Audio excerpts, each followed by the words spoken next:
Medical frustration, आत्मविश्वास में कमी। हाँ, फिलहाल खुदकुशी करने की जरूरत नहीं है।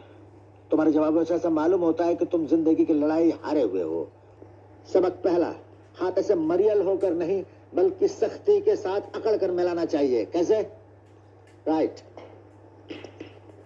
सबक दूसरा, हमेशा नाक पर हाथ फेरना, सर खुजाना बंद करना होगा।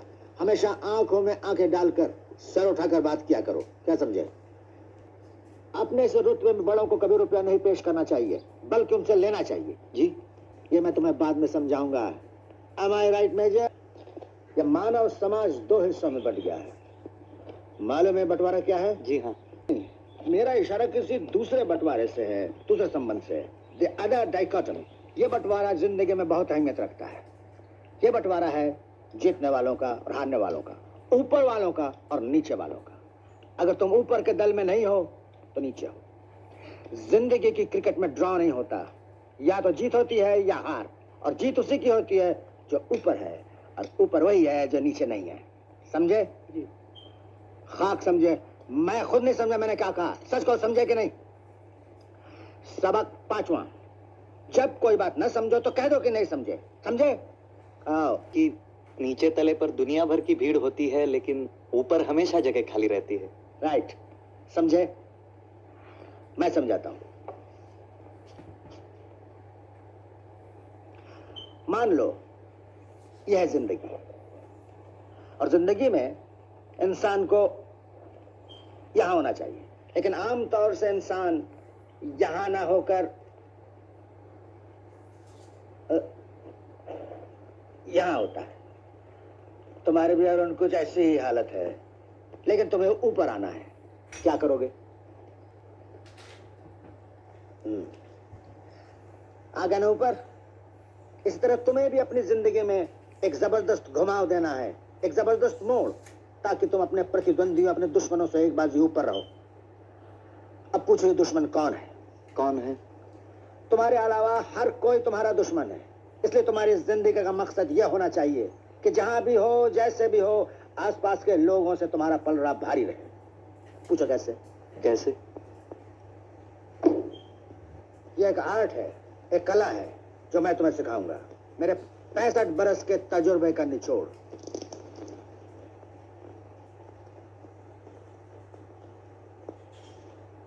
तुम्हारी पहली समस्या है मोहब्बत में नाकामयाबी। तुम लड़की को इस तरह पकड़ रहे थे जैसे वो बर्फ का गोला हो और तुम्हें ठंडी चीज पसंद नहीं। नो, उसको इस तरह कस कर पकड़ो, उस पर हावी हो जाओ। मजे की बात तो यह है कि लड़की खुद चाहती है कि कोई उस पर हावी हो जाए।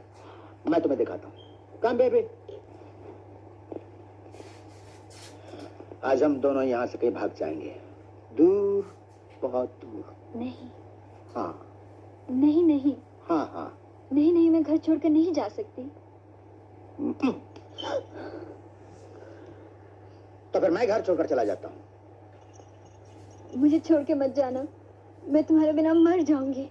मैं तुम्हारे पांव पड़ती हूँ। Okay baby, okay.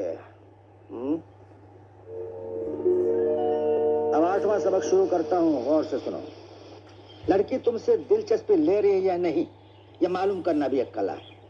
अगर वो तुमसे दिलचस्पी ले रही है तो रह रहकर तुम्हारे सामने अपनी साड़ी ठीक करेगी, अपने बालों को संवारेगी, या बैग को इस तरफ से इस तरफ रखेगी, पास कहीं आईना हो तो अपने आप को देख लेगी, या हथेली पर हाथ रख देगी, गर्दन को हल्का सा एक तरफ झुका देगी, पैरों को एक के ऊपर एक रख देगी। मतलब ये कि एक पोजीशन में चुपचाप नहीं रहेगी। पूछो क्यों? क्यों? क्योंकि उसकी दिलचस्पी अब प्यार में बदल रही है, इसलिए वो बेचैन है। कि लड़की तुमसे प्यार करती है या नहीं? अगर लड़की तुमसे प्यार करती है तुम्हारी मामूली बातों पर हंस देगी, पहले नीचे देखेगी, फिर आंख से आंख मिलाएगी, तुम्हें किसी बहाने छूने की कोशिश करेगी, अपना हाथ तुम्हारे नजदीक रख देगी, इरादा है इसे थाम क्यों नहीं लेते। बस यही मौका है। जैसे ही पता चले कि लड़की प्रेम सागर में गोते लगा रही है, फौरन कूद पड़ो। लेकिन वही जो एक प्रेमी को करना चाहिए, मर्द बनकर प्यार का हाथ बढ़ाए। लेकिन याद रखो, औरत कभी पहले कदम नहीं बढ़ाएगी। ये काम मर्द का है और ये काम उसे मर्दानगी के साथ बिना जस्ट ए मोमेंट, बिना झक के पूरा करना चाहिए। पहले उसका हाथ पकड़ो इस तरह, वो छुड़ाने की कोशिश करेगी, छोड़ दो, फिर पकड़ लो, फिर छुड़ाने की कोशिश करेगी, अब मत छोड़ो, धीरे से अपनी तरफ खींच लो और सीने से लगा लो। Yes Marilyn. सर वो अमेरिका से 2 गेस्ट आने वाले थे, वो लोग आ गए, उनका इंतजाम गेस्ट रूम में कर दिया है। गुड, उनको कहो कल 9 बजे अपॉइंटमेंट है। Okay sir. इसके बाद David Abraham from drawing room to